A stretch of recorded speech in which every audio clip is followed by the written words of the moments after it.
Sebelum masuk ke materi, izinkan saya dan teman-teman saya untuk memperkenalkan nama saya Dada Posya sebagai moderator. Saya Ibrahim Bulion sebagai pemateri 1. Saya Indah, saya sebagai moderator. Saya Juslan Saya Nabila Nurulina sebagai pemateri 2. Saya Raisya Bulion sebagai moderator. Oke.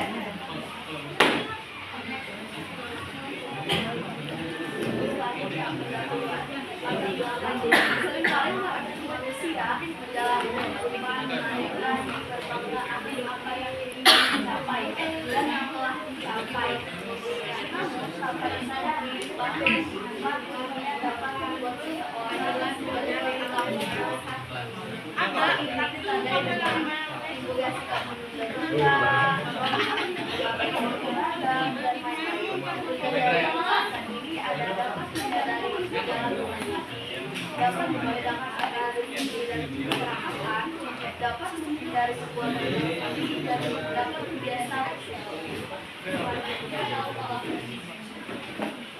Tapi pada itu, ada pun beberapa alasan yang akan kami bahas. Yang pertama, apa sih yang dimaksud dalam transaksi? Perbedaan transaksi dengan sifat berkelang lainnya, contoh perilaku transaksi dalam kehidupan sehari-hari, penyebab transaksi dalam transaksi, solusi menghindari transaksi, dan juga contoh kisah teladan orang-orang yang terpilih digunakan oleh Allah Subhanahu. Selanjutnya kita akan masuk ke dalam apa sih pengertian keras hati itu. Jadi keras hati itu dalam Islam disebut dengan kawasan al-qalb. Keras hati yaitu kondisi hati yang membekukan atau membatu karena banyaknya dosa dan maksiat yang dilakukan kepada Allah Subhanahu wa taala. Selanjutnya ada dalil tentang keras hati. Dalil tentang keras hati ini kami mengutip dari Al-Quran surat Al-Baqarah ayat 74 yang berbunyi A'udzu billahi minasyaitonir rajim. Bismillahirrahmanirrahim. Summa qasat hukum min ba'di dzalika fahiyakal jarati aw asyaddu qaswa wa inna minal hijarati lama yatafajjaru minhul anhar wa inna minha lama yashaqqaqu fayakhruju minhul ma' wa inna minha lama yahbitu min khashyatillah wa ma Allahu bighafilin amma ta'malun. Yang artinya kemudian setelah itu hatimu menjadi keras seperti batu, bahkan lebih keras lagi, padahal di antara batu-batu itu sungguh ada yang mengalir sungai-sungai daripadanya, dan di antaranya sungguh ada yang terbelah lalu keluarlah mata air daripadanya, dan di antaranya sungguh ada yang meluncur jatuh karena takut kepada Allah, dan Allah sekali-kali tidak lengah dari apa yang kamu kerjakan. Al-Quran surat Al-Baqarah ayat 97. Kemudian selanjutnya perbedaan keras hati dengan perilaku tercela lainnya. Di sini kami mengambil perilaku keras kepala. Orang yang keras hati cenderung tidak peduli dengan apapun atau orang lain yang tidak memiliki empati atau tidak peka terhadap perasaan orang lain yang ada di sekitarnya. Sedangkan keras kepala sendiri adalah kepribadian di mana seseorang menolak untuk mengubah pikiran dan keputusannya, seperti teguh dalam pendiriannya atau pendapatnya sendiri yang tidak mau diganggu gugat. Jadi kalau keras hati itu, kalau perbedaannya dengan keras kepala, kalau keras kepala misalnya dalam situasi berdiskusi dia akan selalu mengutamakan pendapatnya sendiri. Tapi kalau keras hati itu ibaratnya diam-diam melanjutkan. Jadi orang-orang itu nggak sadar tapi ternyata dia itu sedang melakukan perilaku keras hati. Selanjutnya ada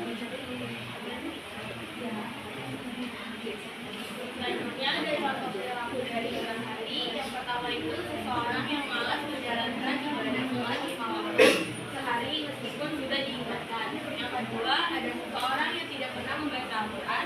Yang ketiga sering sengaja menunda waktu sholat wajib hingga waktunya sudah habis. Yang keempat seorang laki-laki menganggap remeh sholat berjamaah di masjid atau musola. Kepala seorang laki-laki tidak pernah berangkat sholat Jumat di masjid hingga 3 kali berturut-turut. Yang terakhir, seorang muslim yang tidak pernah menjalankan ibadah puasa wajib di bulan Ramadan.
Membaca Al-Quran dan berdiri tanpa sapanya, mengingat kematian, maksiat dan sejarah kubur, menjauhi perbuatan maksiat, berbanyak zikir kepada Allah Subhanahu wa Ta'ala, memperbanyak amal soleh dan ketaatan, berempati kepada orang, dan terjauh dari orang-orang fasik.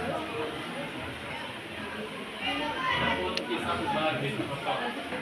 Nah, dulu sebelum Umar menjadi sahabat Rasulullah, pada zaman jahiliyah, Umar bin Khattab dikenal sebagai orang yang fanatik dan agama leluhurnya, sangat marah akan penyebaran agama Islam oleh Rasulullah SAW. Pada suatu hari, kaum Quraisy berkumpul dan bertanya kepada sesamanya, siapakah yang akan membunuh Nabi Muhammad SAW? Umar pun dengan lantang menjawab, aku. Kemudian Umar pun langsung menuju ke rumah Rasulullah bersama para sahabat-sahabatnya. Kemudian di tengah perjalanan, Rasulullah ternahan orang jauh yang menghentikan Umar dan mempertanyakan niatnya. Rasulullah memberitahu Umar bahwa saudara perempuan di sebelahnya telah masuk Islam secara Fatimah, yang membuat Umar sangat marah. Umar pun langsung menuju ke rumahnya dan menendang saudarinya, Fatimah, sampai berdarah. Kemudian kata iba, Umar pun mempertanyakan dan meminta Fatimah untuk menunjukkan Islam Al-Quran kepadanya. Fatimah menolak permintaan Umar karena pembuatnya najis, tapi akhirnya memberikan surat paham padanya karena Fatimah menyuruh Umar untuk bersuci dan mandi terlebih dahulu. Umar pun membaca surat Toha dan terpaksa dengan keringat bersucianya. Dengan nama Allah yang Maha Pengampun Maha Penyayang. Umar berkata, ini adalah nama-nama yang sangat indah dan suci. Kemudian Umar terus membaca Toha. Toha, kami tidak menurunkan Al-Quran ini kepadamu Muhammad agar engkau menjadi susah. Sampai firman-Nya, dialah Allah, tidak ada Tuhan selain Dia yang mempunyai nama-nama terbaik. Surat ini terasa agung di dadanya Umar. Maka Umar pun berkata, apa karena ini orang Quraisy berpaling? Ayat-ayat ini merasa agung di dalam dada Umar. Kemudian ia terus membaca, sesungguhnya aku ini adalah Allah, tidak ada Tuhan yang hak selain aku. Maka sembahlah aku dan dirikanlah sholat untuk mengingat aku. Sesungguhnya hari kiamat itu akan datang. Aku merahasiakan waktunya agar supaya dia diri itu dibalas dengan apa yang ia usahakan. Maka sekali-sekali jangan kamu dipalingkan darinya orang-orang yang tidak beriman kepadanya dan orang-orang yang mengikuti hawa nafsunya. Dia menyebabkan kamu jadi binasa. Surah Toha ayat 14-16. Setelah mendengar itu, Umar pun menyatakan keinginannya untuk bertemu Rasulullah SAW. Kemudian Umar bin Khattab beritahu Umar bahwa dalam Rasulullah SAW pada kami selalu mungkin dan akhirnya Umar bin Khattab pun akhirnya begitulah kisah Umar bin Khattab yang digunakan artinya oleh ayat Allah.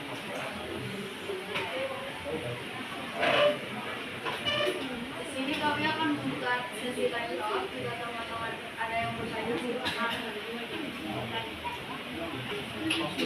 2, 3. Oke, baik. Jika teman-teman tidak ada yang bertanya, berarti teman-teman semua udah paham apa itu prasasti. Jadi di sini kami akan membacakan kesimpulan. Jadi dari materi prasasti yang terjadi di dalam kehidupan sehari-hari ini bisa kita simpulkan bahwa prasasti itu adalah sebuah perilaku tercela, namun itu sangat samar sekali. Artinya sudah seperti menyamar dengan kehidupan kita sehari-hari. Maka ketika kita menjalani kehidupan sehari-hari, kita bahkan tidak tahu atau tidak menyadari bahwa yang kita lakukan itu sudah termasuk dalam perilaku prasasti. Contohnya seperti menunda-nunda pekerjaan, menunda ibadah, terus juga kemudian lalai, teledor, seperti itu.